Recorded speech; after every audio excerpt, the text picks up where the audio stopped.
afternoon. Today I want to talk about education in school and about the Amendment 1 called Opportunity School District. Now, education reform is very important for students, and this year the government decided to come up with a way to sort of try to help out.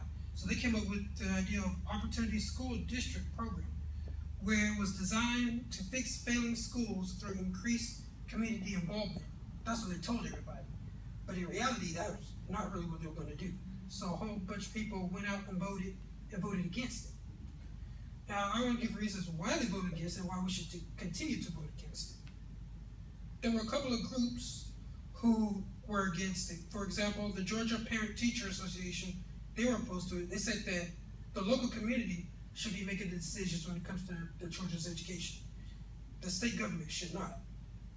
Teachers unions and other education organizations also stood against it because they said charter schools who are not unionized and they will be more easily able to fire teachers based on performances, which is often linked to test scores.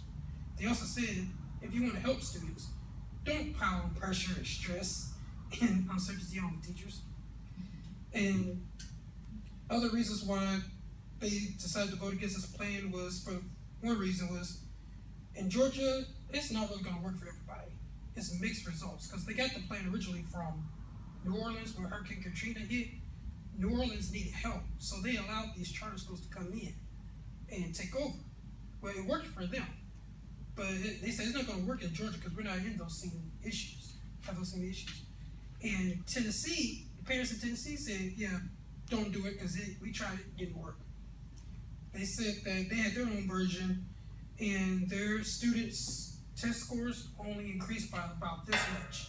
It didn't increase to the level that they wanted to. And they said that the charter operators, when they were allowed to take over, they defunded the schools so they could do whatever they wanted, which didn't help them at all. And another reason why it didn't work, according to Gary Henry, a professor of public policy at Vanderbilt, he said he read the other policies that the other states had, and they had additional resources to help their program get started. Well, he said, well, for Georgia, he didn't see any evidence that there would be additional resources to help them. So he said, don't vote for it because there is no way that this will work without any resources. And another reason was that some people were saying, yeah, vote for it. It will be a good help to the families who give your kids hope in the future. But people against it said, we saw the example in Tennessee, we saw the example in Louisiana, and based off of what we've seen, there's not enough evidence to convince us to take that kind of risk with charter schools. So we're not going to do it. So that's why people voted against it. And in conclusion, like I said before, these schools, failing schools, we do need help to make the schools better.